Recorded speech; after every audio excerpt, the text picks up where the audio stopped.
वक्फ कानून बनने के बाद पश्चिम बंगाल के कई जिलों में कट्टरपंथी तांडव कर रहे हैं। मुर्शिदाबाद, मालदा, नॉर्थ 24 परगना और डायमंड हार्बर तक हिंसा फैल गई है।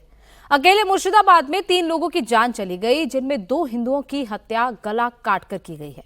हिंदुओं की दर्जनों दुकानें लूट ली गई हैं और घरों को आग लगा दी गई। कोलकाता हाईकोर्ट ने हिंसा में जल रहे मुर्शिदाबाद में सेंट्रल फोर्सेस की तैनाती के आदेश दिए हैं। बंगाल में वक्फ कानून के विरोध के नाम पर किसने कट्टरपंथियों को अराजकता फैलाने की छूट दी? पेट्रोल बम, क्रूड बम और धारदार हथियार लेकर प्रोटेस्ट करने दिया? किसने बांग्लादेश में जमात की तर्ज पर 12 से 18 साल के लड़कों को सड़कों पर उतारा? एक एक डिटेल इस रिपोर्ट में देखिए।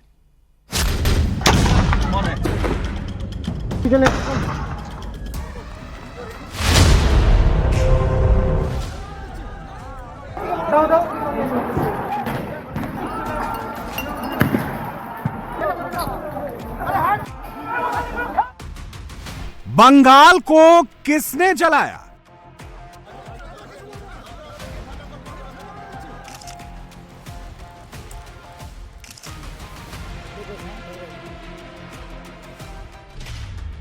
मोदी विरोधी कट्टर फोर्स को कौन हवा दे रहा है? ममता बनर्जी को वोट बैंक है, कैसे कंट्रोल करेगी? ममता बनर्जी चाह रही है ऐसे हो, हिंदू वोट डरे, हिंदू वोट देने नहीं निकले और मुसलमान एक साथ होकर पोलराइज होकर वोट दे। ममता बनर्जी की प्लानिंग चल रही है। हिंदुओं पर टारगेटेड अटैक के पीछे क्या प्लानिंग है? जितना है सब हिंदू का दुकान, घर सब लूटपाट कर लिए। क्या वक्फ कानून के बहाने बंगाल के हिंदुओं को डराया जा रहा है? खूब आतंक है।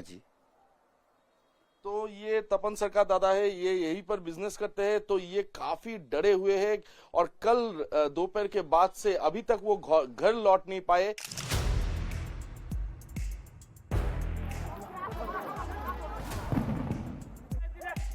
वक्फ कानून के विरोध की आड़ में बंगाल के हिंदुओं को कैसे टारगेट किया जा रहा है?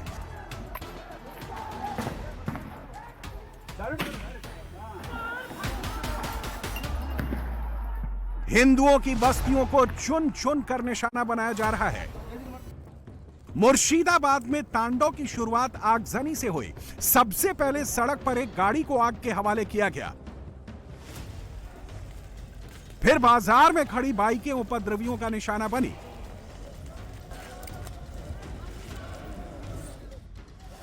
इसके बाद नॉर्थ बंगाल स्टेट रोडवेज बसों को आग के हवाले किया गया। एक नहीं, 4 बसों को वक्फ कानून के विरोध के नाम पर फूंक दिया गया। ममता बनर्जी की पुलिस तमाशा देखती रही, उपद्रवी आतंक मचाते रहे। वक्फ कानून के बहाने निकली भीड़ ने बंगाल पुलिस की गाड़ियों को भी आग के हवाले कर दिया। पुलिस पेट्रोलिंग वाली बाइकों को भी उपद्रवी भीड़ ने नहीं बख्शा, कई बाइकें जला दी। पुलिस वालों ने किसी तरह भागकर जान बचाई। मुर्शिदाबाद में दिन ढलते ही हिंदुओं के मोहल्लों को घेरकर आगजनी शुरू कर दी गई। घर के अंदर रखा कीमती सामान जला दिया गया, सोफे, बैंड सब फूंक दिए गए।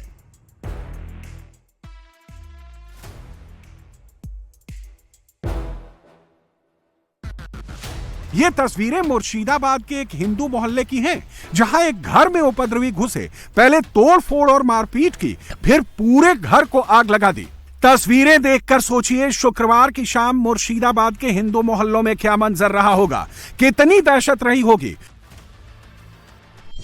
भयंकर परिस्थिति है। इससे बंगालियों को, हिंदू बंगालियों को बचाने के लिए मुझे लगता है जो स्थिति जिस तरफ जा रही है, आगे आने वाले समय में केंद्र की हस्तक्षेप की जरूरत पड़ेगी। एनआईए इन्वेस्टिगेशन हो, इसमें भारत के बाहर के ताकत भी इसमें जुड़े हो सकते हैं और हमारे पास लोकल लेवल से इंफॉर्मेशन है कि भारत के बाहर की ताकतें, सांप्रदायिक ताकतें जो बांग्लादेश में इस समय बहुत जोर शोर से, उस तरफ यूनिस के इंस्पिरेशन से, इस तरफ दीदी के इंस्पिरेशन से जो बढ़ रहे हैं, उनका रोल है। वही चल रहा है। बांग्लादेश जैसा सिचुएशन बना गया। मुर्शिदाबाद में ये सब जुमे की नमाज के बाद शुरू हुआ, जब कट्टरपंथियों की भीड़ पेट्रोल बम, लाठी डंडे, पत्थर लेकर सड़क पर आई और अचानक हिंदुओं पर हमले शुरू कर दिए। जहां पर देखा दुकान पर हिंदू निशान बने हैं, देवी देवताओं की मूर्तियां लगी हैं। उस दुकान पर धावा बोल दिया, बेखौफ होकर तोड़फोड़ की, आग लगाई और सामान लूट लिया।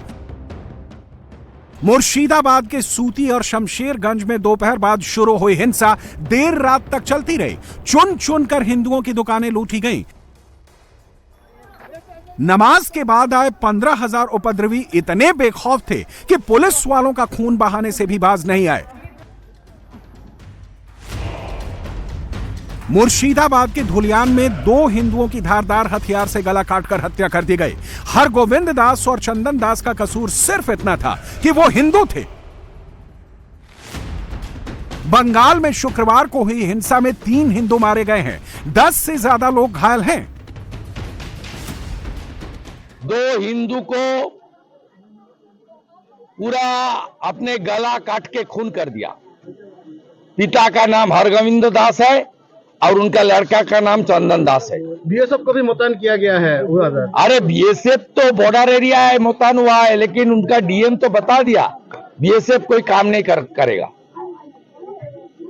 हम लोग, मैं पिटीशन किया था चीफ जस्टिस का पास, उन्होंने 430 आज हॉलीडे है फिर भी फिक्स अप किया। ये तो फेडरल स्ट्रक्चर है, सीधा सेंट्रल गवर्नमेंट कुछ नहीं कर सकता। अब सवाल उठता है कि वक्फ विरोधी प्रदर्शन में क्रूड बम लेकर आने की क्या जरूरत थी?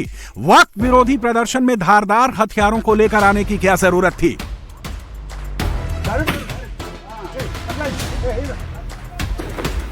मुर्शिदाबाद में जिस तरीके से उपद्रव किया गया उससे साफ है कि बांग्लादेश की तरह हिंदुओं को डराने की साजिश रची गई।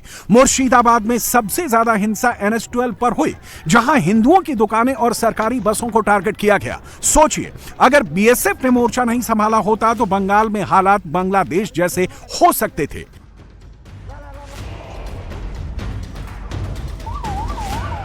पश्चिम बंगाल के हालात बहुत ज्यादा तनावपूर्ण हैं, क्या कहेंगे, अब क्या होगा? हालात बहुत गंभीर है। केंद्र सरकार, माननीय गृह मंत्री जी को मैं धन्यवाद दूंगा, उन्होंने जिस तरीके से संभाला है, इसीलिए मुर्शिदाबाद में अभी भी हिंदुओं की जान माल और इज्जत बची हुई है। नहीं तो आज सुबह से फिर से लगातार उपद्रवियों का वहाँ पे हमला चल रहा है, लूट कर रहे हैं, महिलाओं के साथ बदसलूकी की कोशिश कर रहे हैं। बीएसएफ पूरी चीज़ को रोक के हुई है और स्टेट गवर्नमेंट उस बीएसएफ को भी हटाने की कोशिश कर रहे हैं। ममता बनर्जी चाह रही है कि बीएसएफ हट जाए और जो वैंडलिज्म कर रहे हैं जो मुस्लिम गूंस, वो ऐसे ही चलते जाए, रूट करते जाए, महिलाओं की इज्जत लूट ले, इसका ये चल रहा है उनका। अब सवाल उठता है कि क्या वक्फ कानून का विरोध सिर्फ बहाना है, मकसद बंगाल के हिंदुओं को डराना है? अगर ऐसा नहीं था तो वक्फ कानून का विरोध सड़कों पर उतरकर शांतिपूर्वक भी किया जा सकता था। उसके लिए हिंदुओं को क्यों निशाना बनाया गया? क्या इसकी साजिश जुमे से पहले ही तैयार कर ली गई थी? मुर्शिदाबाद के धुलियान इलाके में कई जगह पर ऐसी बोरियां मिली हैं जो पत्थरों से भरी हुई हैं। उपद्रवी इन बोरियों को लेकर आए थे। आमतौर पर बंगाल में इन बोरियों का इस्तेमाल आलू भरने के लिए किया जाता है। ऐसे में सवाल उठता है कि अगर वक्फ कानून के विरोध का इरादा शांतिपूर्वक प्रोटेस्ट का था तो फिर बोरियों में पत्थर लेकर आने की क्या जरूरत थी? ममता बनर्जी की पुलिस ने पत्थरों से भरी बोरियां लेकर आ रहे प्रदर्शनकारियों को रोका क्यों नहीं? जुम्मे की नमाज के बाद जो प्रदर्शन हुआ, क्या प्रदर्शनकारी किसी साजिश के वजह से यहाँ पर आए थे? क्या तोड़फोड़ करने के लिए यहाँ पर आए थे? क्योंकि उसका एक जो यहाँ पर मिल रहा है एक चीज देखने को कि ये एक बोरा है, जिस बोरे में आमतौर पर आलू या फिर कोई भी सब्जी रखा जाते हैं, उसी में पत्थर भर के लाया गया था। और पत्थर यहाँ पर देख सकते हैं कि कितने भारी मात्रा में यहाँ पर पत्थर लेके आया गया था प्रदर्शनकारी द्वारा। और ये पत्थर से पत्थरबाजी करने के लिए ही ले आया गया था, ऐसे ही माना जा रहा है। ये पत्थर अभी भी जो जहां पर ये पूरा बवाल मचा, यानी कि ये नेशनल हाईवे 12 के एकदम करीब यहाँ पर गिरा हुआ है। तो ऐसे माना यह जा रहा है कि ये पहले से ही कोई साजिश था कि यहाँ पर पथराव किया जाएगा, यहाँ पर आगजनी की घटना घटाई जाएगी, क्योंकि ऐसे ही चीज जो है दिखाई दे रहा है कि बोरी में भर के पत्थर लेके आया गया था ये पूरा प्रदर्शन करने के लिए और ये पूरा हंगामा करने के लिए। तो कहीं ना कहीं इशारा तो इसी तरफ कर रहा है कि ये पूरी सोची समझी एक साजिश हो सकती है। बंगाल में जुमे के दिन कट्टरपंथियों का इरादा कितना खतरनाक था, इसका अंदाजा बसों की जली हुई तस्वीरें देखकर लगा सकते हैं। दोपहर बाद जब उपद्रवी इन बसों पर टूट पड़े थे, उस वक्त इनमें सवारियां भरी हुई थी। हर बस में कम से कम 50 से ज्यादा सवारियां थीं। सोचिए, अगर लोगों ने पत्थर और आगजनी के बीच में बसों से कूदकर जान नहीं बचाई होती तो क्या होता? सबके सब मुसाफिर जिंदा जल गए होते। नॉर्थ बंगाल स्टेट ट्रांसपोर्ट की इस बस को पूरी तरह से जलाया गया है और इस बस को पहले तो पथराव किया गया है, क्योंकि काफी सारे बड़े बड़े ईंटें और पत्थर इसके अंदर देखा जा रहा है। उसके बाद इस बस को पूरा जलाया गया है। शुक्रवार को जब वक्फ के खिलाफ प्रोटेस्ट चल रहा था, तभी NH-12 के ऊपर ये बस जा रही थी फराक्के की तरफ, तभी इस बस को रोका गया और रोकने के बाद लगातार पथराव किया गया। इस बस में कुछ भी नहीं है, पूरा बस जलकर एकदम से राख हो चुका है।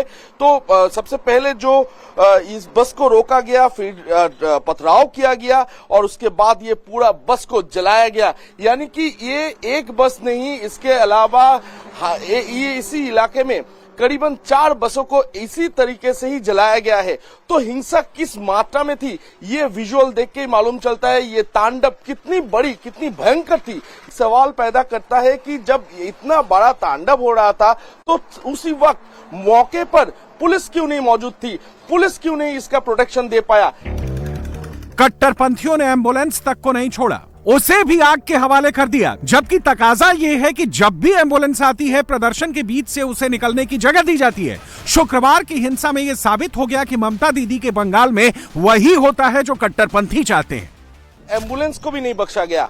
ये एक एम्बुलेंस है जो जिसको आमतौर पे 102 एम्बुलेंस कहा जाता है, क्योंकि 102 नंबर पर कॉल करने पर ये मुफ्त में माए और शिशु के लिए ये उपलब्ध होता है। तो ये जो एम्बुलेंस है राज्य सरकार की, इस एम्बुलेंस को भी नहीं बख्शा गया है। इस एम्बुलेंस को भी पूरा तरीके से जलाया गया है।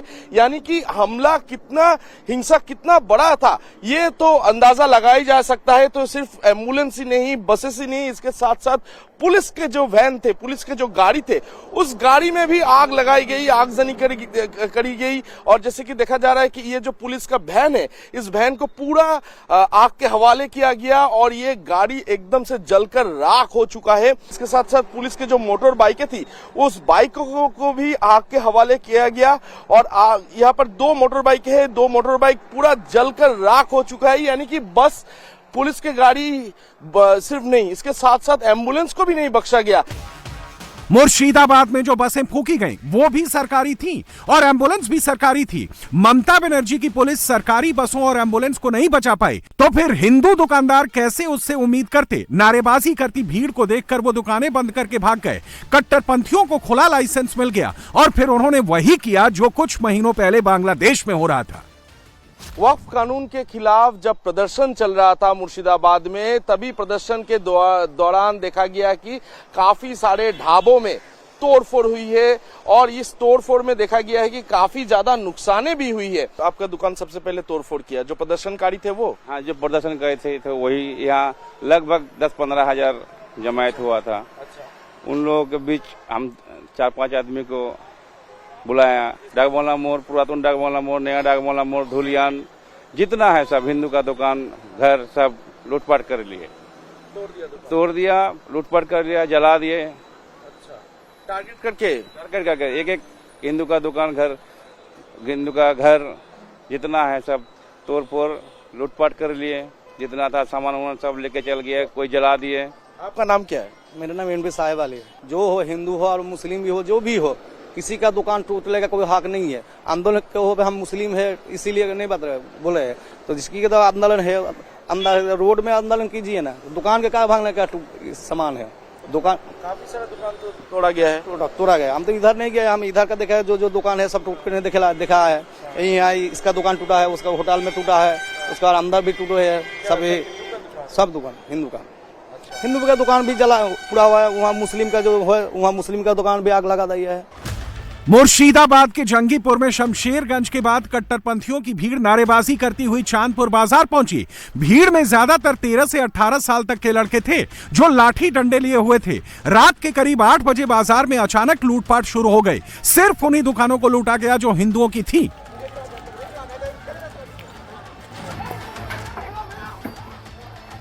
कल रात 8 बजे हमला हुआ था मेरा चांदपुर दक्षिण चांदपुर बाजार में। कुछ लोग वक़्फ़ बिल का मीटिंग मिছিল करके आ रहा था और वही सब करके दुकान में हमला किया सर। हम लोग परेशानी में है सर, बहुत दिक्कत में है। रात भर नींद तक नहीं है, खाना भी नहीं खाया। हमारा चांदपुर में दक्षिण बाजार में कोई प्रशासन भी नहीं गया।